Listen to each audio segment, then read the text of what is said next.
वासुदेवाय। ओम नमो भगवते वासुदेवाय। ओम नमो भगवते वासुदेवाय। नारायणं नमस्कृत्यं नरं चैव नरोत्तमं देवीं सरस्वतीं व्यासं ततो जयामुदीरये। नष्टप्रायेषु भद्रेषु नित्यं भागवत सेवया भगवती उत्तमश्लोके भक्तिर्भवतिर्नैष्टिकी। ॐ अज्ञानतिमिरान्धस्य ज्ञानाञ्जनशलाकया चक्षुरुमिलितं येन तस्मै श्रीगुरुवे नमः। श्रीचैतन्यमनोभीष्टं स्थापितं येन भूतले स्वयं रूपः कदा मह्यं ददाति स्वपदान्तिकं। वन्देऽहं श्रीगुरौ श्रीयुतापतिकमलं श्रीगुरोन् वैष्णवांश्च श्रीरूपं साग्रजातं सहगण रघुनाथान्वितं तं सजीवं सावधूतं सावधूतं परिजनसहितं कृष्ण चैतन्यदेवं श्रीराधा कृष्णपादान् सहगण ललिता शिवशाखान्वितांश्च नमः विष्णुपादाय कृष्णपृष्ठाय भूतले श्रीमते भक्तिवेदांत स्वामिन् इति नामिने। नमस्ते सारस्वते देवे गौरवाणी प्रचारिणे निर्विशेष शून्यवादी पाश्चात्य देशतारिणे नमः विष्णुपादाय कृष्णपृष्ठाय भूतले श्रीमते भक्ति सिद्धांत सरस्वती इति नामिने। शिवाशुभानवी देवी दयिताय कृपाब्धये कृष्ण संबंध विज्ञानदायिने प्रभवे नमः। माधुर्योज्वल प्रेमाढ्य श्रीरूपानुग भक्तिदा श्री गौर करुणा शक्ति विग्रहाय नमस्तुते। नमस्ते गौरवाणी श्रीमूर्तये दीनतारिणे रूपानुग विरुद्धाप सिद्धांत वधांत हारिणे नमो गौर किशोराय साक्षात् वैराग्य मूर्तये विप्रलंभर सांबोधे पादांभुजाय ते नमः। नमो भक्ति विनोदाय सच्चिदानंद नामिने गौर शक्ति स्वरूपाय रूपानुग वराय ते गौरार्विभाव भूमस्तत् निर्दिष्टा सज्जन प्रिय वैष्णव सार्वभौम श्री जगन्नाथाय ते नमः।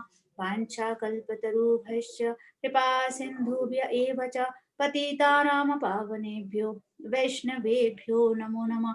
नमो महावदान्याय कृष्ण प्रेम प्रदायिते कृष्णाय कृष्ण चैतन्य नामने गौरत्विषे नमः। पंचतत्वात्मकं कृष्णं भक्तरूप स्वरूपकं भक्तावतारं भक्ताख्य नमामि भक्तशक्तिकम्। हे कृष्ण करुणा सिंधु दीनबंधु जगतपते गोपेश गोपिका कांत राधा कांत नमस्तुते। जयितासुरतोपंगोर्मं मंदमतर्गति मत्सर्वस्व पदाम्भोजो राधा मदन मोहनो दिव्यद्वन्द्वारण्यकल्पद्रुमाद श्रीमद्रत्नागार सिंहासनस्थो श्रीमद्राधा शीलगोविन्द देवो प्रेष्ठालिभि सेव्यमानो स्मरामि। श्रीमान रासरसारंभी वंशीवटतटस्थित कर्शन वेणुस्वनिर्गोपे गोपीनाथ श्रीहस्तु तप्त कांचन गौरांगे राधे वृंदावनेश्वरी वृषभानुसुते देवी प्रणमामि हरिप्रिये।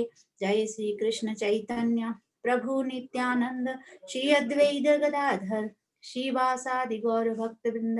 हरे कृष्णा कृष्णा कृष्णा हरे हरे हरे राम राम राम हरे हरे।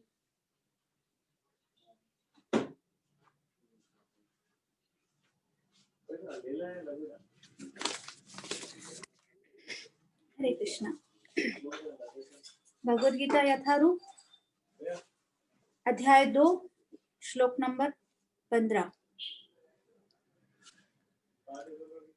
यम हीन व्यथयन्त्येते पुरुषं पुरुष ऋषभ सम दुख सुखम धीरम सोमृतत्वाय कल्पते। हे पुरुष श्रेष्ठ अर्जुन, जो पुरुष सुख तथा दुख में विचलित नहीं होता और इन दोनों में समभाव रहता है वह निश्चित रूप से मुक्ति के योग्य है। इस श्लोक में भगवान भगवत गीता का मुख्य उद्देश्य क्या है वो अपने को बता रहे हैं। भगवत गीता का मुख्य उद्देश्य जो है वो क्या है। पिछले श्लोक में उन्होंने बताया कि अर्जुन तुम सुख और दुख को सहन करो और अपने कर्तव्य का पालन करो, है ना। तो इस श्लोक में अब वो अर्जुन को इस उपदेश का जो उपदेश उन्होंने दिया कि सुख दुख का तुम सहन करो, सुख दुख को, इस उद्देश्य को सहन करने का क्या परिणाम होगा वो बता रहे इस श्लोक के अंदर। तो अर्जुन जो है वो सुख और दुख के प्रहारों से व्यथित अगर नहीं होंगे तो क्या होगा, है ना। अर्जुन अगर सुख और दुख के जो अगर व्यथित नहीं होंगे सुख और दुख में, तो इसका परिणाम क्या होगा वो यहाँ पे भगवान बता रहे हैं। तो भगवान कह रहे हैं कि निश्चित रूप से मुक्ति के योग्य है वो कौन। देखिए भगवत गीता का जो उपदेश है वो बहुत वैज्ञानिक है ना, पूरा साइंस पे डिपेंडेड है। पूरा भगवत गीता का जो उपदेश है ना वो पूरा साइंस है। भगवत गीता एक्चुअली साइंस है, अपन ने पहले पढ़ा। तो भगवान उपदेश देते हैं कि कुछ कारण हैं जो उपदेश दे रहे भगवान, उसके कुछ कारण हैं जिसको वो समझा रहे हैं।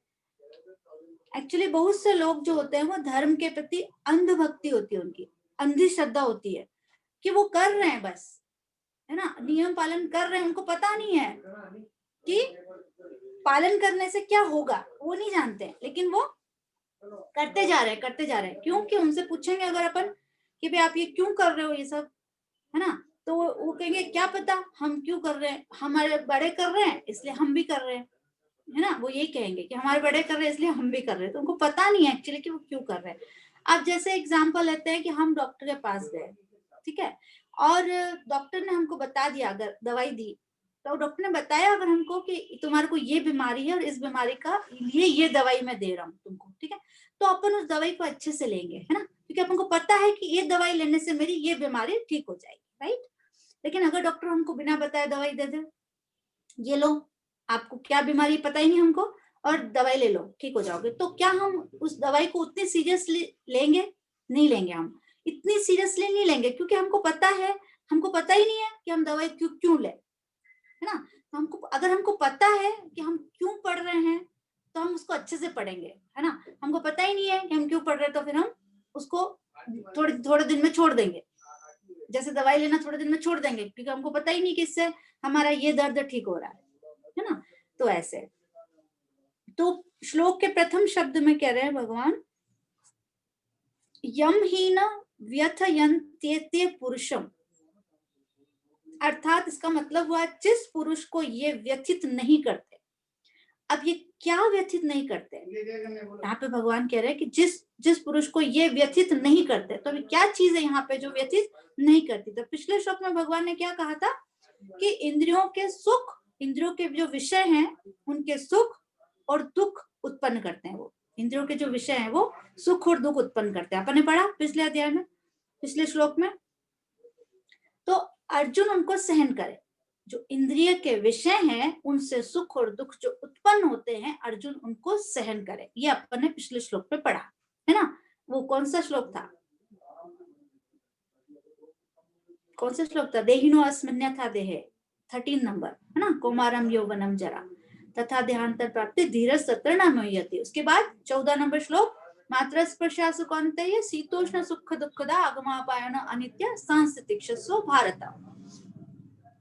तो जब भगवान कह रहे हैं कि पिछले श्लोक में सुख और दुख को उत्पन्न जो करते हैं विषय उनको सहन करो, तो इसका अर्थ ये हुआ कि यहाँ पे भगवान इंद्रिय बोध से उत्पन्न जो सुख और दुख है उसकी बात कर रहे हैं, है ना। तो कह रहे हैं कि असली पुरुष वो है जो सुख और दुख को सहन कर सके।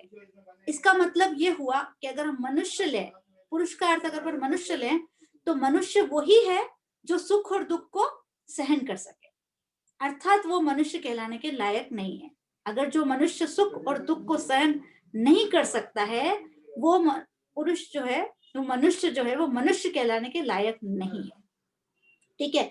अब तो फिर वो क्या है, अगर जो सुख दुख को सहन नहीं कर रहा है तो वो पशु है ना। जो पशु होते हैं वो सुख और दुख से हमेशा व्यथित होते रहते हैं। पशु जो होते हैं ना उनको सुख और दुख से व्यथित होते रहते हैं, लेकिन जो मनुष्य होते हैं वो सुख और दुख से व्यथित नहीं होते हैं। तो जो पशु होते हैं उनके जीवन के 2 लक्ष्य होते हैं। क्या लक्ष्य होते हैं, एक तो सुख पाने का प्रयास करते हैं वो, है ना, कि मेरे जीवन में सुख आ जाए, जो जो है ना, एक तो सुख पाने का प्रयास करते हैं और दूसरा क्या सोचते हैं कि दुख नहीं आए मेरे जीवन में, दुख से छूटने का प्रयास करते हैं। पहला तो मेरे जीवन में सुख आ जाए और दूसरा मेरे को दुख नहीं आए, है ना। तो इस तरीके से वो क्या दो चीजें वो करते हैं कि मेरे जीवन में सुख आए और दुख कभी नहीं आए। इनको 6 प्रकार से ये लोग व्यथित होते हैं। ये जो लोग होते हैं जो मनुष्य नहीं है ना, जो पशु है, पशु श्रेणी में आते हैं, जो सुख पाने का प्रयास करते हैं और दुख से छूटने का प्रयास करते हैं, उनके सुख में वे 6 प्रकार से व्यथित होते हैं। देखिए सुख में भी वो 6 प्रकार से व्यथित होते हैं। दुख की बात अभी नहीं हो रही है। सुख के अंदर पहला है काम। ये जो काम है इसका अर्थ होता है कामना, ठीक है। तो ये एक आग की तरह है, जो काम है ना वो एक आग की तरह है। इसमें जितना घी डालोगे ना आप, ये उतना भड़केगा। अग्नि कैसे होती है, अग्नि के अंदर अगर हम घी डालते हैं तो वो भड़कती है ना, और ऊपर से एकदम से भड़कती है। तो ये काम जो है ये ऐसा ही है, इसमें जितना घी डालेंगे ना हम उतना ये और बढ़ेगा काम। तो व्यक्ति जो होता है वो जितना इंद्रिय तृप्ति करने का प्रयास करता है, ये उसको भोग कामना उतनी बढ़ती है।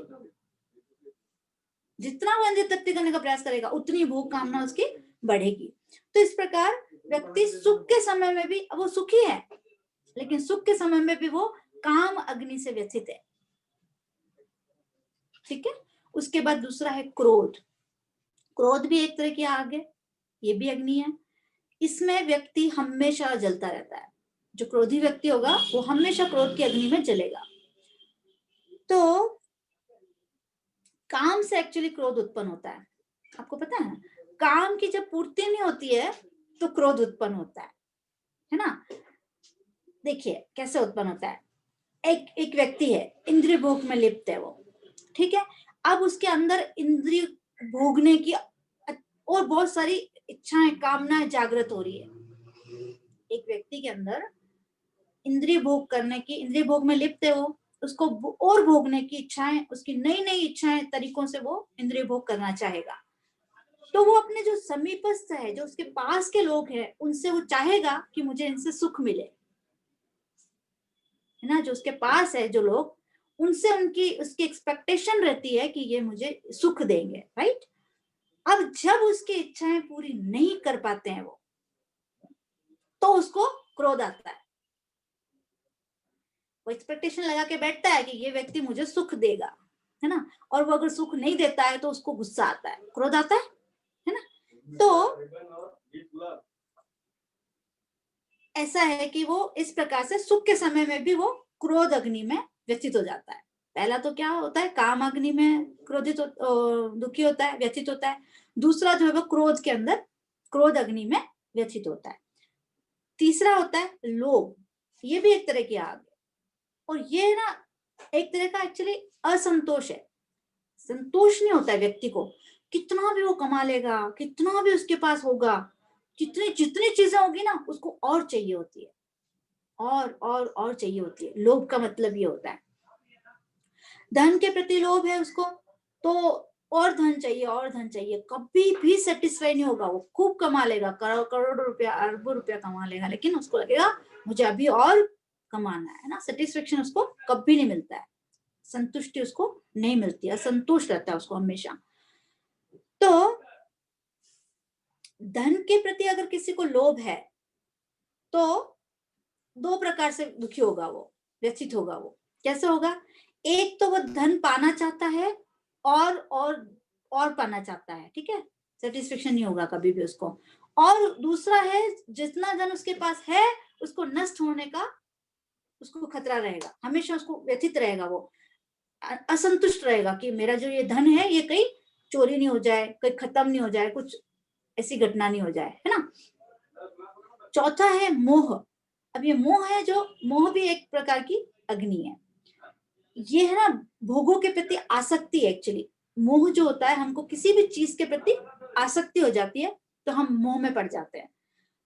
तो हम जितना भोगों से दूर रहने का प्रयास करते हैं, हम उतने ज्यादा हमको भोग करने का वो होता है। तो संसार में ऐसे जो व्यक्ति हैं ऐसे अनेक कारण मिलते हैं जिनसे उसे भोगों से दूर रहना पड़ता है। तो इस प्रकार व्यक्ति सुख के समय भी मोह अग्नि में अत्यंत व्यथित रहता है। अब वो किसी में मोह में पड़ गया तो उसको रहेगा ना, वो अंदर से व्यथित ही रहेगा, है ना। पांचवा है मद। ये मद है ना, ये भी एक तरह का वो है, ये भी व्यथित करता है व्यक्ति को। ये एक्चुअली अभिमान, अहंकार जो हम बोलते हैं ना, वो होता है। मद जो होता है वो अहंकार का एक रूप है। तो ये भी भोगों से उत्पन्न होता है। अब मद के कारण क्या होता है कि व्यक्ति अपने आप को हमेशा श्रेष्ठ समझता है। वो हमेशा सोचता है कि मैं ही श्रेष्ठ हूं, मेरे अलावा कोई भी श्रेष्ठ नहीं है। अभिमान का मतलब यही हुआ ना, मद का मतलब ये हुआ कि मैं सबसे श्रेष्ठ हूं, मेरे से श्रेष्ठ कोई भी नहीं है। तो इस मिथ्या अभिमान के कारण व्यक्ति चाहता है कि प्रत्येक स्थान पर प्रत्येक व्यक्ति के द्वारा उसको सम्मान प्राप्त हो। हमेशा वो व्यक्ति ये चाहेगा कि मुझे ये सम्मान प्राप्त हो। लेकिन उसकी इच्छा के अनुसार अगर कहीं पे उसको सम्मान नहीं मिला तो फिर से वो व्यथित हो जाएगा, दुखी हो जाएगा कि मुझे तो सम्मान ही नहीं दिया, है ना। तो ऐसा, तो यहाँ पे जो व्यक्ति है वो सुख के समय भी मद नामक अग्नि से हमेशा व्यथित रहता है। उसके बाद आता है मत्सर। मत्सर के अंदर ये भी एक प्रकार की अग्नि है। एक्चुअली ये बहुत खतरनाक है। मत्सर है ना, सबसे ज्यादा खतरनाक है। मत्सर का मतलब होता है ईर्ष्या। जो व्यक्ति देखता है कि दूसरे व्यक्ति उसके समान या उससे अधिक सुख भोग रहे हैं, उसको ईर्ष्या हो जाती है। वो कहते ना, पर दुखे सुखी और पर सुखे दुखी। तो इंसान अपने पास कितना है उससे खुश नहीं होएगा। मनुष्य की ये टेंडेंसी है कि वो अपने पास कितना है उससे खुश नहीं होगा। वो देखेगा अगर दूसरे के पास थोड़ा सा भी मेरे से ज्यादा है तो उसको फट से ईर्ष्या हो जाएगी। ऐसा है। तो ये बहुत खतरनाक है। जैसे पांडवों को उदाहरण ले सकते हैं हम। दुर्योधन जो था वो, उनको पांडवों से क्या ईर्ष्या थी? यही ईर्ष्या थी ना कि इनकी जो पत्नी है वो कितनी सुंदर है ना, द्रौपदी कितनी सुंदर है, और कुबेर के पास जो है वो इतनी सारी धन संपत्ति है। और यही करके वो ईर्ष्या करके, और तो इन्होंने इतना पूरा महाभारत रचा, है ना। पूरा ईर्ष्या के भी तो सारे, अगर दुर्योधन ईर्ष्या नहीं करता पांडवों से तो क्या जरूरत थी, है ना, ये सब। तो इसीलिए तो ये जो है ना, बहुत खतरनाक अग्नि है ये मत्सर वाली, ईर्ष्या वाली। और ये प्रत्येक व्यक्ति में होती है। तो इस प्रकार से ये जो होती है सुख के समय, ये जो अग्नि है उससे व्यक्ति व्यथित रहता है। भले वो सुखी है, लेकिन वो बहुत सुखी है, लेकिन दूसरा ज्यादा, थोड़ा सा ज्यादा सुखी हुआ तो उसको दुख हो जाएगा कि ये मेरे से ज्यादा सुखी क्यों है। तो यहाँ पे भगवान कह रहे हैं कि जो व्यक्ति पुरुष कहलाने के योग्य है वह सुखों में उपरोक्त 6 प्रकार से व्यथा से मुक्त होता है। इसका अर्थ ये हुआ कि मनुष्य को यह समझना चाहिए कि वह मनुष्य जीवन में इंद्रियों के भोग को प्राप्त करने के लिए, जो हमारे को मनुष्य जीवन मिला है, ये सिर्फ इंद्रिय भोग करने के लिए नहीं मिला है हमको, है ना। पर हमारा जीवन का क्या उद्देश्य होना चाहिए? हमारे जीवन का उद्देश्य होना चाहिए भगवान श्री कृष्ण की प्राप्ति, है ना। भगवान श्री कृष्ण की प्राप्ति ही इस जीवन का फल है। लेकिन हम लोग इन 6 उसमें पड़े रहते हैं। तो इस प्रकार से हमने सुखों में व्यतीत होने की चर्चा की। अब हम दुखों में व्यथित होने की चर्चा करेंगे। ठीक है। जब व्यक्ति अपने आप को इस भौतिक संसार में सुखी समझता है, तो सुखी होने की आशा करता है, तो वह दुखों में कष्ट, भय तथा चिंता से व्यथित होता रहता है। इसलिए वास्तव में भौतिक संसार में जो दुख है वह दुख के कारण नहीं है, बल्कि सुख भोगने की इच्छा ही, सुख भोगने की जो इच्छा है वो दुख का कारण है। एक्चुअल में हम इस संसार में आ गए, हम दुखी हैं, ये दुख का कारण नहीं है हमारा। हमारा दुख का कारण क्या है? कि हमको सुख चाहिए। आप बताओ, आप दुखालय में आपको सुख मिलेगा? आ तो गए हम यहाँ पे, भगवान से ईर्ष्या करके हम आ तो गए यहाँ पे, अभी हमको दुखालय में पड़े हुए, अब हम सुख ढूंढ रहे हैं यहाँ पे, हमको मिलेगा? नहीं मिलेगा। तो ये जो सुख ढूंढने की जो हमारी प्रवृत्ति है, ये हमारे दुख का कारण है। हमको सुख मिलता ही नहीं है, हम ढूंढते रहते हैं, दुखालय में सुख मिलता नहीं है और हम दुखी होते रहते हैं। तो यहाँ पे अर्जुन को भगवान कह रहे हैं पुरुष ऋषभ। इसके बाद का वर्ड है पुरुष ऋषभ। पुरुष ऋषभ का अर्थ हुआ, पुरुष मतलब पुरुष और ऋषभ मतलब जो श्रेष्ठ है। पुरुषों में जो सबसे श्रेष्ठ है वो पुरुष ऋषभ है ना। तो अर्जुन जो है वो पुरुष ऋषभ है। क्यों? क्योंकि अर्जुन सभी मनुष्यों में श्रेष्ठ है।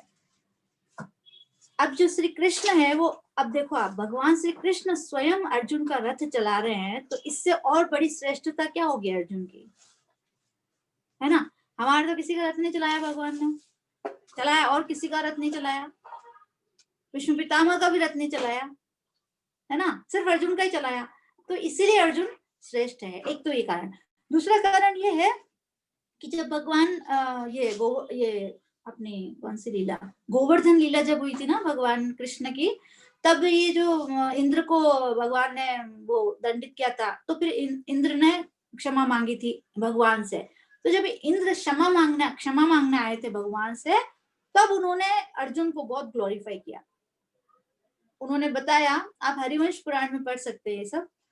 तो उन्होंने बोला, भगवान को बोला इंद्र ने कि ये जो बुआ, आपकी बुआ कुंती का जो पुत्र है अर्जुन, ये गुणों में मेरे समान है, मेरा पुत्र है और मेरा ही समान है, और आप उसकी रक्षा और आदर करें तथा उसे अपना सखा बना लें। क्या कह रहे हैं, आप उसको अपना सखा बना लें, और आपसे अनुग्रहित होकर वह आपके बताए हुए आचार का पालन करेगा और सदा आपकी आज्ञा के अधीन रहकर भूमंडल में महान यश प्राप्त करेगा। कौन कह रहे हैं, इंद्र कह रहे हैं भगवान को। और ये भरतवंश का श्रेष्ठ धनुर्धर भी होगा और आपकी इच्छा के अनुरूप बन के रहेगा। और उन्होंने बहुत ग्लोरीफाई किया था, कहा कि धनुष को खींचने में भी सबसे श्रेष्ठ है अर्जुन। जितने अर्जुन के जो गुण थे ना, सारे उन्होंने, इंद्र ने भगवान को बताया। और बाद में भगवान को ये भी बताया कि आपको छोड़कर दूसरा कोई भी देवता भूतल के नरेश अर्जुन के अस्त्र कौशल की समानता नहीं कर सकते। मतलब आपको छोड़ के खाली आप एक ऐसे हो जो उसकी बराबरी कर सकते, इसके अलावा कोई उसकी बराबरी नहीं कर सकता। वो इतना वो है, पावरफुल है ना। तो यहाँ पे इसलिए हमको पता चलता है कि अर्जुन को पुरुष श्रेष्ठ यहाँ पे भगवान ने इसलिए कहा है। ठीक है, तो इसके बाद कह रहे हैं सम दुख सुखम धीरम। हाँ, इसके बाद कह रहे हैं सम दुख सुखम धीरम, अर्थात धीर पुरुष जो होता है वो सुख और दुख में समान होता है। जो धीर पुरुष होता है वो सुख और दुख में समान होता है। अब देखिए, कई उदाहरण है हमारे पास ऐसे जो है ना सुख और दुख में समान थे। जैसे चैतन्य महाप्रभु का अगर अपन उदाहरण लें, तो उन्होंने जब संन्यास ग्रहण किया था, तब उनकी जो पत्नी थी वो और उनकी वृद्धा माँ, उनकी भी देखभाल करने वाला कोई भी नहीं था। लेकिन चैतन्य महाप्रभु ने उच्च आदर्श स्थापित करने के लिए संन्यास ग्रहण किया और अपने कर्तव्य का पालन करने में वो स्थिर बने रहे। क्यों? क्योंकि भवबंधन से मुक्ति पाने का यही एकमात्र उपाय है। श्रील प्रभुपाद लिखते हैं, तात्पर्य में देखिए श्रील प्रभुपाद क्या लिख रहे हैं। श्रील प्रभुपाद लिख रहे हैं, इसमें हरे कृष्ण महामंत्र का कीर्तन करना होता है, कृष्णार्पित भोग का उच्चिष्ट ग्रहण करना होता है, भगवत गीता तथा श्रीमद् भागवत जैसे ग्रंथों पर विचार विमर्श करना होता है और श्री विग्रह की पूजा करनी होती है। तो मतलब कुल मिला के ये ऐसा है कि मनुष्य को जो है वो इंद्रिय तृप्ति के पीछे अपना जीवन वेस्ट नहीं करना चाहिए, है ना। उसको जो है इंद्रिय तृप्ति के अंदर पड़ के अपना जीवन वेस्ट ना करके कृष्ण भावना भावित होके और अपने कर्मों को करना चाहिए, है ना। यहाँ पे कुल मिला के इसका मतलब यह है। इसके बाद है सो अमृत त्वाय कल्पते, अर्थात वह व्यक्ति अमृत पाने के योग्य है। अमृत पाने का योग्य, अमृत पाने का मतलब क्या हुआ? अमृत पाने का मतलब ये हुआ कि भव बंधन से छूट गया। वो जिस व्यक्ति को अमृत मिल गया, अपन कहते हैं ना अमर हो गया, तो अमर हो गया का क्या मतलब है? वो भव बंधन से छूट गया, 84 लाख योनियों के चक्कर से वो छूट गया।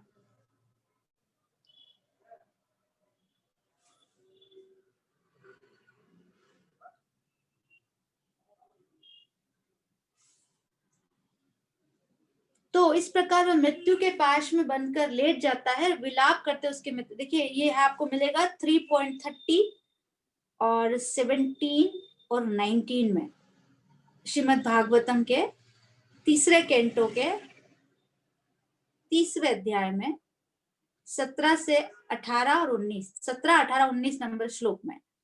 इसमें भगवान कपिल देव मृत्यु का भयानक कष्ट का वर्णन कहते हुए कहते हैं कि जब व्यक्ति मरता है, मृत्यु के पास में आता है, तो उसके जो मित्र होते हैं वो उसको घेर लेते हैं, है ना, और उसकी वो मर जाता है, वो उसका शरीर छूट जाता है, लेकिन उसको बोलने की इच्छा होती है, वो रहता वही है।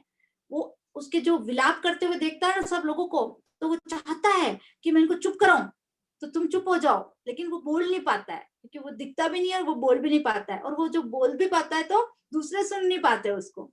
तो बड़ी भयानक कंडीशन होती है उस वक्त उसकी। तो फिर वो इतनी दयनीय अवस्था में असह्य पीड़ा होती है उसको, और ऐसे वो मरता है।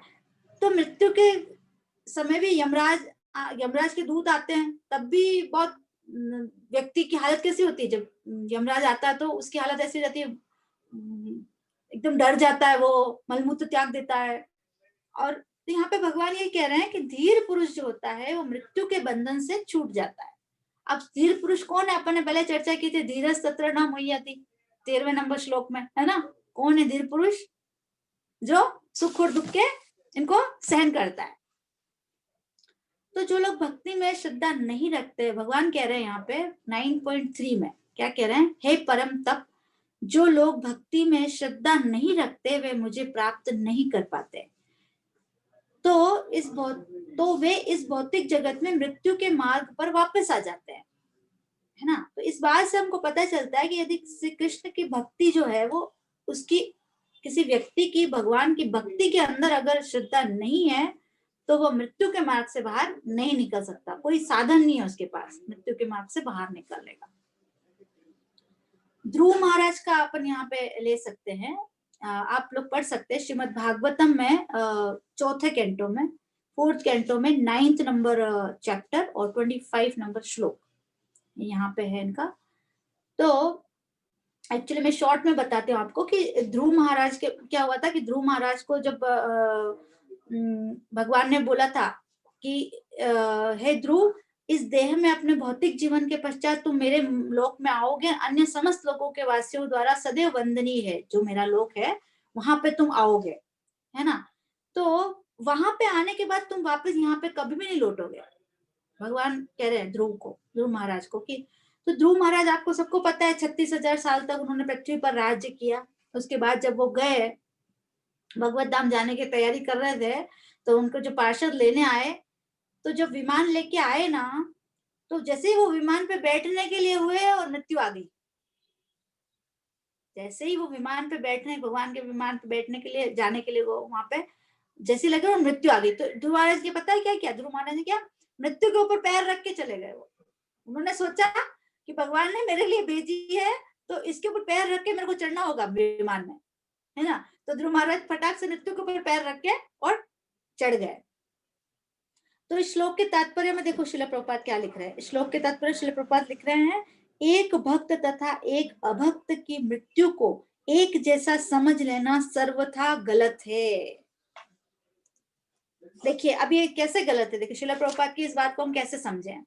शिला प्रभुपाद की बात को हम ऐसे समझते हैं, क्या कह रहे हैं, एक भक्त और अभक्त की मृत्यु, क्या कह रहे हैं शिला प्रभुपाद, एक भक्त और एक अभक्त की मृत्यु को एक जैसा समझ लेना सर्वथा गलत है हमारे लिए। देखिए कैसे उदाहरण लेते हैं हम। एक बिल्ली है, बिल्ली अपने बच्चे को भी उसी मुंह में पकड़ के ले जाती है, और बिल्ली चूहे को भी उसी मुंह में पकड़ के ले जाती है, राइट, है ना। लेकिन बिल्ली जो है वो जब चूहे को पकड़ती है तो उसके दांत से ऐसे गड़ा के पकड़ती है उसको, राइट। लेकिन जब अपने बच्चे को पकड़ती है तो वो अलग तरीके से पकड़ के ले जाती है ना। तो यहाँ पे जो है वो अगर अपन देखें तो भगवान जो है वो बिल्ली है, और जो भक्त है वो उनके बच्चे हैं जिनको वो सॉफ्टली पकड़ेंगे, राइट। और जो अभक्त है वो चूहे हैं, है ना, ठीक है। तो ऐसा, तो इस प्रकार भक्तगण भी मृत्यु के समय भगवान की ओर से निश्चित की गई सुरक्षा का अनुभव करते हैं, है ना। वो सेफ है, उनको पता है कि हम भक्त लोगों को कोई टेंशन नहीं है, भक्त लोगों को पता है कि हम सेफ है ना। लेकिन अभक्त लोग हमेशा डरते रहते हैं, चूहा हमेशा बिल्ली से डरता रहता है ना, कभी भी मार देगी मुझे, ऐसा। तो इस प्रकार से जो है अभक्त गण होते हैं वो मृत्यु के समय अत्यंत कष्ट और भय का अनुभव करते हैं। तो इस प्रकार से श्लोक का एक्चुअल में निष्कर्ष यह निकलता है कि व्यक्ति को धैर्य पूर्वक सभी प्रकार के सुख तथा दुख सहन करते हुए श्री कृष्ण का भजन करना चाहिए।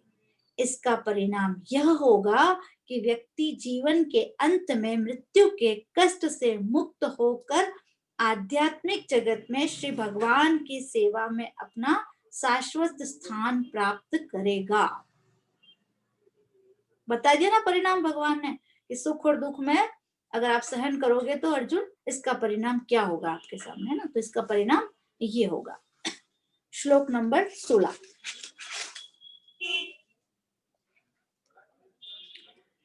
नासतो विद्यते भावो ना भावो विद्यते सत उभयोरपि दृष्टो अनन्तत्वं योत्सत्तत्वदर्शिभिः। तत्वदर्शियों ने यह निष्कर्ष निकाला है कि असत भौतिक शरीर का तो कोई चिरस्थायित्व नहीं है, किंतु सत आत्मा अपरिवर्तित रहता है। उन्होंने इन दोनों की प्रकृति के अध्ययन द्वारा यह निष्कर्ष निकाला है। शरीर और जीव के बीच में एक्चुअली अंतर बता रहे हैं यहाँ पे भगवान। क्या बता रहे हैं कि जो शरीर है और इस शरीर के अंदर जो स्थित जीव है, इन दोनों के अंदर क्या अंतर है वो इस श्लोक के अंदर भगवान हमको बता रहे हैं। और जो भगवत गीता का सांख्य योग है, सांख्य योग वो इसी श्लोक से शुरू हो रहा है। एक्चुअली भगवत गीता का जो सांख्य योग है बहुत इजी है वो, है ना। तो सांख्य योग में एक्चुअली भौतिक प्रकृति के विभिन्न तत्वों की व्याख्या न करके भगवान अत्यंत सरल ढंग से शरीर और जीवात्मा के बीच में अंतर की स्थापना कर रहे हैं। अगर हम सांख्य योग को समझने जाएंगे ना तो हम थोड़ा सा हो सकता है हम मुश्किल आ जाए, लेकिन यहाँ पे भगवान हमको एकदम सरल तरीका बता रहे हैं। क्या बता रहे हैं? जो उन्होंने अर्जुन को बताया। देखिए, अर्जुन का अर्थ क्या है? अर्जुन का अर्थ है वो व्यक्ति जो अत्यंत सरल हो। अर्जुन मतलब सरल, ठीक है।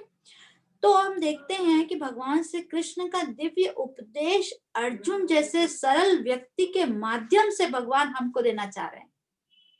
एक तो उन्होंने इतना सरल तरीके से दिया है, ऊपर से अर्जुन इतना सरल है तो हम तक भी वो सरलता से आ जाएगा, है ना। देखिए, अगर समझाने वाला व्यक्ति सरल है तो हमको समझ में सरलता से आ जाएगा, लेकिन वो अगर कॉम्प्लिकेटेड कर देगा उसको तो भगवान भले इजीली दे देंगे लेकिन हमको समझ में नहीं आएगा, क्योंकि जो समझाने वाला है वो थोड़ा कॉम्प्लिकेशन कर रहा है उसके अंदर, है ना। तो यहाँ पे अर्जुन जो है वो एकदम सरल है और भगवान हमको बिल्कुल सरल तरीके से दे रहे हैं, है ना, समझाने के लिए हमको। तो हमको बहुत सरल तरीके से समझ में आएगा। देखिए, ध्यान से सुनेंगे तो बिल्कुल सरल है ये। अब इस श्लोक के अंदर भगवान शरीर और जीव के अंतर को बता रहे हैं, ठीक है।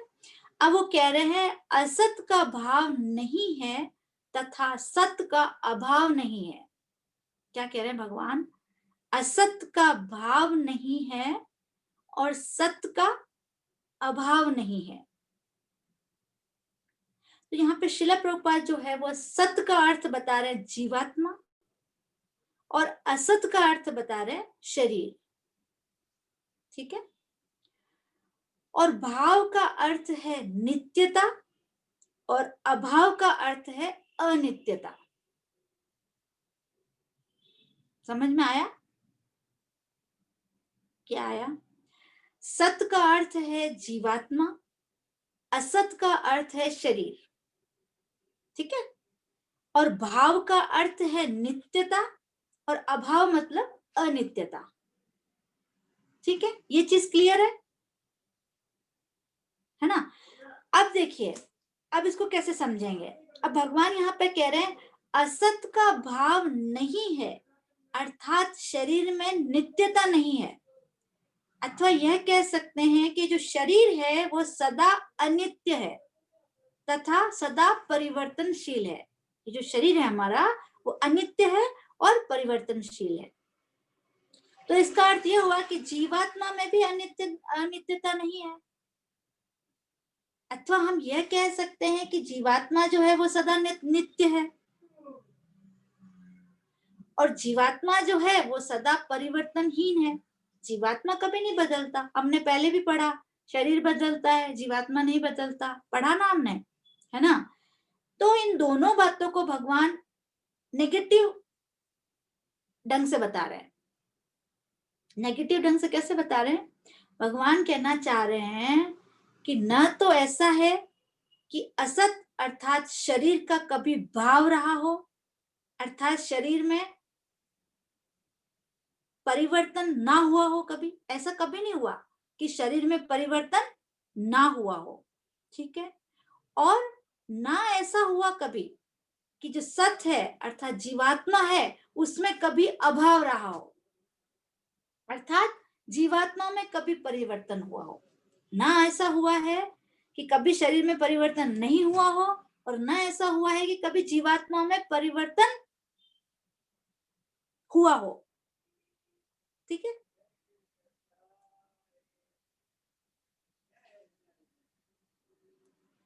तो इस प्रकार से अगर दूसरे शब्दों में हम इसको समझें तो हम ऐसे कह सकते हैं कि शरीर जो है वो सदा परिवर्तन, शरीर में हमेशा हमारे परिवर्तन होता रहता है। हमने पहले भी पढ़ा है ना, कौमारम यौवनम जरा तथा देहांतर प्राप्ति धीरे सतनम, मतलब हमारा जो शरीर है वो पहले बच्चा है, फिर जवान हुआ, फिर बूढ़ा हुआ, फिर दूसरे शरीर में चला गया, मतलब चल दूसरा शरीर मिल गया, लेकिन शरीर का जो परिवर्तन तो कंटिन्यूअसली हो रहा है।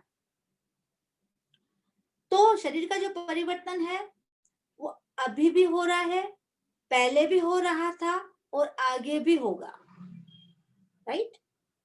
शरीर का जो परिवर्तन है वो अभी इस टाइम भी हो रहा है, पहले होके आया है, होता आया है हमेशा, और आगे भी होता ही रहेगा शरीर का परिवर्तन। ठीक इसके विपरीत जो जीवात्मा है उसका परिवर्तन ना कभी हुआ है, ना अभी हो रहा है और ना कभी होगा, ठीक है। समझ में आ रहा है? आ रहा है? इजी है बहुत।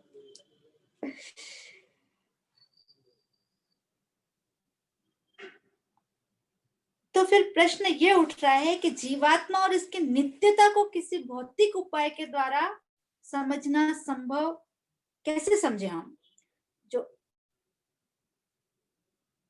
जीवात्मा है उसके नित्यता को किसी भौतिक उपाय के द्वारा समझना संभव नहीं है, तो फिर हम इसको कैसे समझे? तो भगवान क्या कह रहे हैं पता है? इसके आंसर में भगवान कह रहे हैं कि तत्वदर्शियों से समझो आप। तत्वदर्शी जो है उन्होंने शरीर और आत्मा के अंतर को देखा है, तो तत्वदर्शी लोग हैं जिन्होंने तत्व को समझा है, उनको पता है कि शरीर और जीवात्मा जो है उनके बीच में अंतर है। तो इसका अर्थ यह है कि हमें इन दोनों बातों को तत्वदर्शियों के द्वारा समझना पड़ेगा, ठीक है। अब ये जो तत्वदर्शी विज्ञानी है, चिकित्सक विज्ञानी है, वो एक बात तो समझ रहे हैं। क्या बात समझ रहे हैं? कि शरीर में परिवर्तन है, लेकिन दूसरी बात उनके समझ में भी नहीं आ रही है। कौन सी वाली? कि जीवात्मा में परिवर्तन नहीं है, ये बात उनके भी समझ में नहीं आ रही है। तो अब हम इन दोनों बातों की चर्चा भाव के दो अर्थों के आधार पर करते हैं, दो प्रकार से करते हैं, ठीक है। एक तो देखिए भाव शब्द का दो अर्थ है, ठीक है। भाव शब्द मतलब दो, एक तो रूप, भाव मतलब रूप। तो अगर रूप या आकार मान लो, किसी भी इंसान का रूप या आकार, तो हम कह सकते हैं कि असत जो है वो जो शरीर का जीवात्मा है, हमारा जो शरीर है उसके उसके अंदर जो जीवात्मा है वो बिना आकार का है, उसका कोई आकार नहीं है, राइट। अब जिस समय पिता के वीर्य से जब माता के गर्भ में जीवात्मा प्रविष्ट होता है, तो वो मतलब उसी रात जिस रात वो प्रविष्ट होता है, उसी रात वो उसका आकार बनना चालू हो जाता है, ठीक है। 5 रात में वो शरीर एक बुलबुले के समान बनता है। उसका शरीर जो होता है 5 रात के अंदर वो बुलबुले के समान बनता है, ठीक है। उसके बाद 10 दिन के बाद वो बेर के आकार का हो जाता है, ठीक है। फिर धीरे धीरे मांसपेशी अंडा बनता है। आप इसको तीसरे स्कंद में पढ़ सकते हैं, पूरा इसका दे रखा है। तीसरा स्कंद भागवतम का 3rd कैंटो 31वां अध्याय 31 आप पढ़ लीजिए। उसके अंदर पूरा बता रखा है कब उसका 1 मास के अंदर उसका सिर बनता है, और उसके बाद में 2 मास के अंदर उसके हाथ पैर और अंग बनते हैं। फिर 3 मास के अंदर उसके नाखून, अंगुलियां, अंगूठे, रोम, हड्डियां, त्वचा, जननेंद्रिय, आंखें, नथुने, ये सब बनते हैं। कान, मुंह, गुदा, छिद्र भी प्रकट हो जाते हैं इसके। तो इस श्लोक में भगवान का कहना है कि बिना जीवात्मा के प्रविष्ट हुए शरीर का कोई भी आकार नहीं बन सकता। जीवात्मा प्रविष्ट हुआ, उसके बाद शरीर का आकार बना। समझ रहे हैं? जब पिता के वीर्य से जीवात्मा माता के गर्भ में प्रविष्ट होता है, उसके बाद उसका शरीर बनना चालू होता है।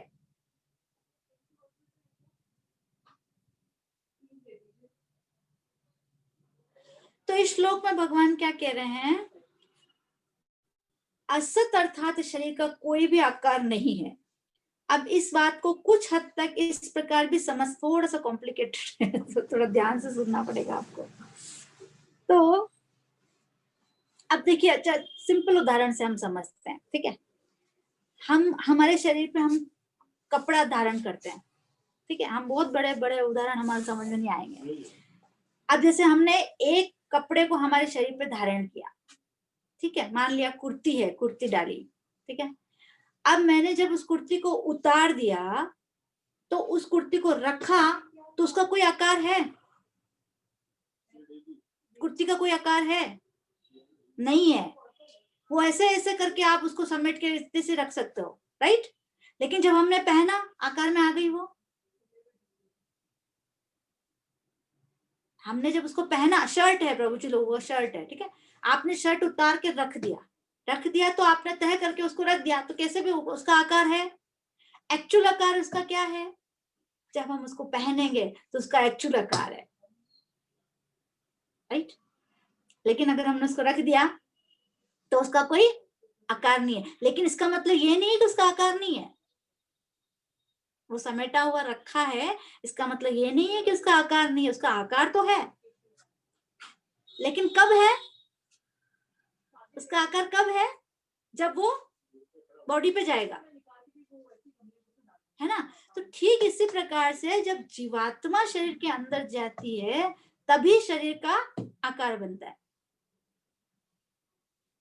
जब तक जीवात्मा शरीर के अंदर है, तब तक उसका आकार है। जैसे ही जीवात्मा बाहर निकली, शरीर का आकार कैसे रहेगा? कपड़ों की तरह समेट के रख दो आप, राइट। ठीक है। इसके बाद भगवान कह रहे हैं, नाभवो विद्यते सत, अर्थात ऐसा कभी नहीं हुआ कि जीवात्मा का आकार न हो। अब यहाँ पे भी तर्क है। अब देखिए, जीवात्मा की उपस्थिति में जो शरीर को आकार मिलता है, तो ऐसा कैसे हो सकता है कि जीवात्मा का आकार ना हो? जब जीवात्मा की उपस्थिति में ही शरीर को आकार मिल रहा है, तो फिर यह कैसे संभव है कि जीवात्मा का आकार नहीं है? अब प्रत्येक जीव का एक विशिष्ट आकार होता है, और उस विशिष्ट आकार में उसका भगवान के साथ एक विशिष्ट संबंध होता है। प्रत्येक जीवात्मा का जो है आकार होता है, और उसका भगवान के साथ एक विशिष्ट संबंध भी होता है।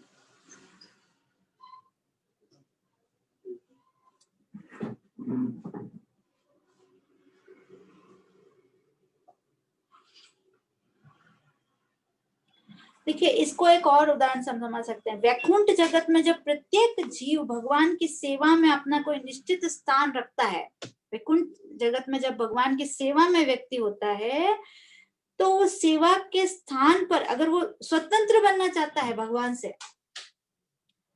तो वो भौतिक प्रकृति के क्षेत्र में आ जाता है। अगर वो जब तक भगवान के साथ है, भगवान की सेवा कर रहा है, जब तक तो वो भगवान के साथ है, और जैसे ही उसने सेवा छोड़ी भगवान की, वो भौतिक प्रकृति में आ जाएगा। तो हम लोग भी है ना, जैसे कि कभी हम भौतिकवाद में चले जाते हैं, कभी हम एकदम से आध्यात्म में आ जाते हैं, है ना। इसलिए व्यक्ति को तटस्था शक्ति बताया गया है। तटस्था शक्ति इसलिए तट पे है हम लोग, है ना। हम कभी बहिरंगा शक्ति में चले जाते हैं, कभी हम अंतरंगा शक्ति में चले जाते हैं।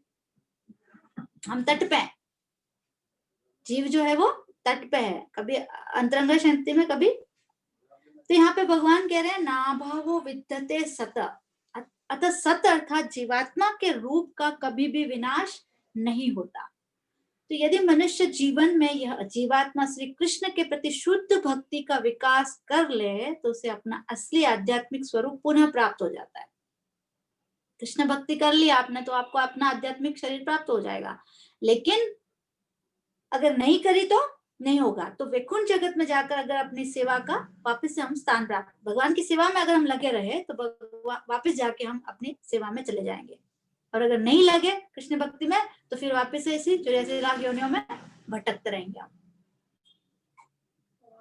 भाव का दूसरा, पहला अर्थ हमने रूप किया, रूप और आकार, आकार का वर्णन हो गया। अभी अपन रूप का एक और भाव का अर्थ है मूल्य। भाव मतलब मूल्य होता है ना, इसका क्या भाव है, तो मूल्य होता है। तो जो मूल्य है, अगर भाव का अर्थ मूल्य समझे, तो असत अर्थात शरीर का जीवात्मा के बिना कोई मूल्य है क्या। अगर ये हमारे बॉडी है, इसके अंदर से हमारी आत्मा निकल जाए, तो इस बॉडी का कुछ मतलब महत्व है क्या, भाव है क्या, कुछ भी भाव नहीं है ना। तो ये जो शरीर है वो किससे बना हुआ है, अशुद्ध पदार्थ सारे, खून, मांस, हड्डी, कफ, पित्त, मल, मूत्र, इससे भरा हुआ है हमारा जो शरीर है ना। सब बेकार के गंदे अशुद्ध पदार्थ हैं। अब इस अशुद्ध पदार्थ से हमारा शरीर बना हुआ है, और जब हमारे अंदर से जीवात्मा निकल जाता है, तो ये जो शरीर है इसका मूल्य मिट्टी के बराबर, मिट्टी का तो फिर भी मूल्य है, इस शरीर का कोई भी मूल्य नहीं रहता है। मिट्टी का तो फिर भी अपन कहीं कहीं वैल्यू है, लेकिन शरीर का कोई वैल्यू नहीं है आत्मा निकलने के बाद। बोलते फटाफट ले जाओ ले जाओ ले जाओ, बोलते ना, रखते भी नहीं है। जितना जल्दी हो सकते बाहर निकालो बॉडी को। बॉडी नाम भी बोलते बॉडी, क्यों, कहाँ गया, वो तो वही है ना, वो तो वही है, इंसान तो वही वही पड़ा हुआ है। क्या निकला, क्या गया, आत्मा निकली ना उसमें से, ऐसा। तो यहाँ पे कह रहे हैं भगवान नाभावो विद्यते सत, अर्थात जब सत अर्थात जीवात्मा इस शरीर में विद्यमान रहता है, तो इसका मूल्य कभी नहीं घटता।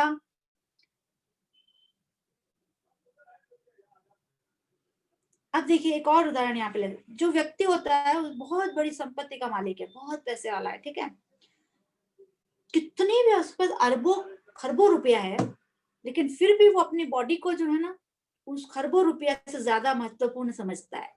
मानते हो कि आप ऐसा कि नहीं, मैं तो खरबों रुपया ज्यादा महत्वपूर्ण है, मेरा शरीर महत्वपूर्ण नहीं, ऐसा कोई है नहीं, ऐसा कोई भी नहीं है ना। तो अपने शरीर को संपत्ति से भी अधिक मूल्यवान समझता है व्यक्ति। तो जिस समय भगवान वामन देव ने बलि महाराज से 3 पग भूमि मांग कर 2 ही पग में तीनों लोगों को नाप लिया, तो समस्या यही हुई कि भगवान वामन देव तीसरे पग के लिए कहाँ पे रखे। तो बलि महाराज को क्या चिंता थी कि उन्होंने वामन देव को 3 पग भूमि देने का वचन दे दिया, अभी क्या करे, वचन को पूरा कैसे करे। और वामन देव बलि महाराज की परीक्षा लेने के लिए उनके साथ छल कर रहे थे, तो उन्होंने 3 पग भूमि मांगी, तो बहुत छोटे थे वो, 3 पग भूमि मांगी तो एकदम छोटे थे। लेकिन जब उन्होंने दी, नापने के टाइम आया, तो उन्होंने विश्व रूप प्रकट कर दिया अपना। तो वामन देव को अपने, यहाँ पे महाराज बलि महाराज ने विचार किया कि वे वामन देव को अपने निष्कपट व्यवहार से प्रसन्न करेंगे। हम जानते हैं भगवत गीता के ये सिद्धांत अनादिकाल से विद्वानों से में प्रचलित रहे हैं। इसमें बलि महाराज ने गीता के इस सिद्धांत पर विचार करके इस समस्या का हल निकाला। उन्होंने सोचा, यद्यपि वामन देव ने मेरी तीनों लोगों की संपत्ति को अपने 2 पगों से ही नाप लिया है, परंतु गीता के सिद्धांत के अनुसार जीवित शरीर का मूल्य कभी घटता नहीं है। तो इसका अर्थ ये हुआ कि मेरे तीनों लोगों की जो संपत्ति है उससे अधिक मूल्यवान मेरा ये शरीर है।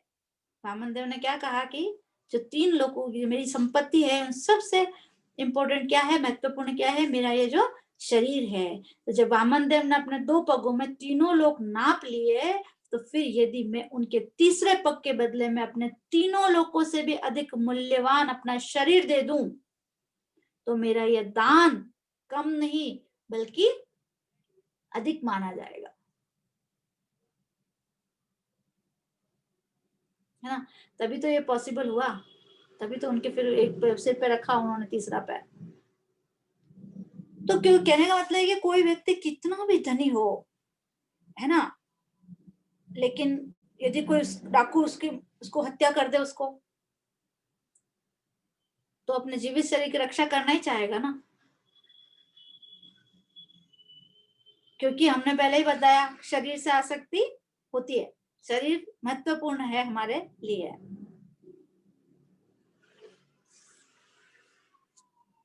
तो यदि सिद्धांत को हम मनुष्य जीवन पर लागू करें तो हम समझ सकते हैं कि मनुष्य का जो शरीर है वो कितना महत्वपूर्ण है।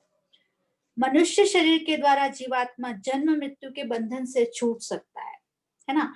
मनुष्य जीवन के शरीर के अलावा ऐसा कोई शरीर नहीं है जिससे आप जन्म और मृत्यु से छूट सको, बंधन से छूट सको, है ना। पशु योनि, पेड़ पौधे, किसी में भी आप, ये एक्चुअली अगर उदाहरण लें तो एक नौका के समान है। हमारे पास जो हमारी बॉडी है, हमारा जो शरीर है वो एक नौका है। अगर आप नाव के अंदर बैठोगे नहीं तो आप समुद्र पार कर सकते हो? नहीं कर सकते हो। तो जब तक हम नाव में नहीं बैठेंगे तब तक हम समुद्र पार नहीं कर सकेंगे। उसी तरह से तब तक हम कोई मनुष्य शरीर नहीं मिलेगा, हम भव बंधन से मुक्त नहीं हो पाएंगे। तो इतना मूल्यवान हमारा शरीर है। तो आज हमने ये सीखा कि हमारा शरीर कितना मूल्यवान है हमारे लिए, है ना, क्योंकि इसी शरीर में हम भव बंधन से पार हो सकते हैं। बाकी कोई हमारे पास साधन नहीं है। ये छूट गया उसके बाद हम पता नहीं हम क्या बनेंगे, हम भव बंधन से मुक्त भी नहीं हो पाएंगे। तो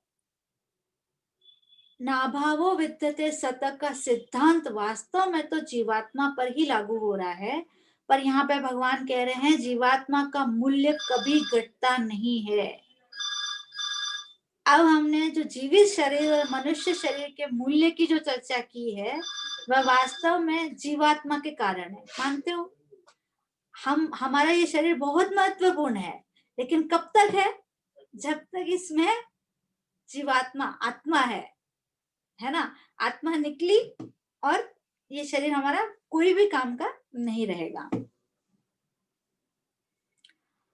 तो इसके बाद भगवान कहते हैं उभयोरपि दृष्टोन्तस्तवनयोत्सतत्वदर्शिभिः, अर्थात जिन्होंने इन दोनों के तत्व को देखा है, उन्होंने इन दोनों के अंतर को भी देखा है। तो यहाँ पे भगवान उस व्यक्ति को तत्वदर्शी कह रहे हैं जिसने शरीर और जीव, शरीर तत्व और जीव तत्व इन दोनों का दर्शन किया है। तत्वदर्शी कौन है? जिन्होंने शरीर तत्व और जीव तत्व दोनों का दर्शन किया है, वो तत्वदर्शी है यहाँ पे, ठीक है। एक्चुअल में यही साख्य योग है। हम जो कह रहे हैं साख्य योग, यही साख्य योग है। आपको पता है हमारे शरीर 24 तत्वों से बना है? सबको पता है? नहीं पता हो तो गीता के 13वें अध्याय के 6वें श्लोक में भगवान शरीर के 24 तत्व गिना रहे हैं। गीता का 13.6, ठीक है। आप देख लीजिए, उसमें भगवान ने 24 तत्व पूरे बताए। क्या क्या बताए? पंच तो महाभूत, पृथ्वी जल अग्नि वायु आकाश, ठीक है। और पंच ज्ञानेंद्रिय हमारी, कान त्वचा नेत्र जीभ और नाक। पंच हमारे विषय अर्थात शब्द स्पर्श रूप गंध और रस। पंच हमारी कर्मेंद्रियां अर्थात वाणी पांव हाथ गुदा तथा लिंग। और उसके बाद मन बुद्धि अहंकार और एक और है सूक्ष्म प्रकृति। ये हमारा टोटल कितने पॉइंट तत्व हैं? 24 तत्व हैं जिनसे हमारा शरीर बना हुआ है। तो इस प्रकार 24 तत्वों से जो हमारा शरीर बना हुआ है, उसमें 25वां तत्व पता है क्या है? 25वां तत्व ये है हमारा जीव, जो जीवात्मा है, जो जीव है वो हमारा 25वां तत्व है, जो कि कभी भी नष्ट नहीं होता है। ये 24 तत्व नष्ट हो जाते हैं, लेकिन ये 25वां तत्व नष्ट नहीं होता है। और एकमात्र 25वें तत्व के कारण ये हमारे जो 24 तत्व है ये महत्वपूर्ण है। एकमात्र ये 25वां तत्व जो है जीवात्मा जीव, इसके लिए हमारा ये जो 24 तत्वों का बना शरीर है ये महत्वपूर्ण है। वो जैसे निकला ये शरीर, तो नित्य और चेतन जीवात्मा की तुलना में अनित्य तथा जड़ शरीर का कोई महत्व नहीं है। श्रील प्रभुपाद देखिए तात्पर्य में क्या लिख रहे हैं। श्रील प्रभुपाद लिख रहे हैं, यदि यहीं से भगवान द्वारा अज्ञान से मोहग्रस्त जीवों को उपदेश देने का शुभारंभ होता है, अज्ञान को हटाने के लिए आराधक और आराध्य के बीच पुनः शाश्वत संबंध स्थापित करना होता है, और फिर अंश रूप जीवों तथा श्री भगवान के अंतर को समझना होता है। कोई भी व्यक्ति आत्मा के अध्ययन द्वारा परमेश्वर के स्वभाव को समझ सकता है। ठीक है। तो इस प्रकार हम देखते हैं कि श्रील प्रभुपाद जो है वो अपने भक्ति वेदांत तात्पर्य में इस श्लोक का निष्कर्ष दे रहे हैं। अपने भक्ति वेदांत तात्पर्य में श्रील प्रभुपाद जो है वो इस श्लोक का 16 नंबर श्लोक का निष्कर्ष दे रहे हैं। क्या निष्कर्ष दे रहे हैं? कि प्रत्येक जीव को श्री कृष्ण के अधीन होने में ही चरम लाभ प्राप्त होता है। जिस प्रकार से मछली जब तक जमीन में रहती है वह कभी सुखी नहीं हो सकती है, क्योंकि उसका स्वभाव जो है वो जल में रहना है। उसी प्रकार से जो जीवात्मा है, हम लोग जो हैं, हम लोगों का क्या है स्वभाव? हम लोगों का जीवात्माओं का स्वभाव है भगवान के पास आध्यात्मिक जगत में रहना, है ना। और हम आ गए यहाँ पे भौतिक जगत में, तो हम यहाँ भौतिक जगत में रह के कैसे सुखी रहेंगे? मछली को आप कितने भी सिंहासन पे बिठा दो, बहुत बड़े बहुत सुंदर सोने से हीरे से रत्न जड़ित सिंहासन पे बिठा दो, लेकिन वो खुश नहीं रहेगी। वो खुश कहाँ पे रहेगी? वो खुश रहेगी उसको जब थोड़ा सा भी पौंड या आपका जो छोटा सा घर में वो क्या लगाते हैं, वो कुछ मेरे को नाम नहीं आ रहा है, तो वहां पे अगर उसको डाल देंगे तो भी वो खुश हो जाएगी, है ना। हाँ, तो वो इतने बड़े अपन उसको रत्न जड़ित सिंहासन भी उसको पसंद नहीं आएगा। तो सेम चीज जीवात्मा हमारे साथ भी ऐसा है। हम लोगों को, हम लोग क्योंकि हमारे जो एक्चुअली हमारी जो क्या कहना चाहिए स्वभाव है हमारा, वो हमारा स्वभाव है भगवान के सेवा में लगना, भगवान के आध्यात्मिक जगत में रहना। आध्यात्मिक जगत से ही आए हम आध्यात्मिक जगत में ही खुश रह सकते हैं। हमको यहाँ भौतिक जगत में भले हमको अरबों खरबों रुपया दे के बहुत बड़े बड़े महल बनवा के और खूब अच्छे से हमको रख दिया, फिर भी हम सुखी यहाँ पे नहीं रह पाएंगे। क्यों? क्योंकि हमारा स्वभाव क्या है? भगवत प्रेम, है ना। तो इसलिए तो यहाँ पे यही है कि उसी प्रकार से, जिस प्रकार से श्रील प्रभुपाद कह रहे हैं कि मछली जब तक जमीन में रहती है वह कभी भी सुखी नहीं रह सकती, क्योंकि उसका स्वभाव जल में रहना है। उसी प्रकार हम सभी नित्य जीवात्माएं आध्यात्मिक जगत के हैं, इसलिए इस भौतिक प्रकृति में रहकर कभी भी हम सुखी नहीं रह सकते। हरे कृष्णा हरे कृष्णा कृष्णा कृष्णा हरे हरे, हरे राम राम राम हरे हरे।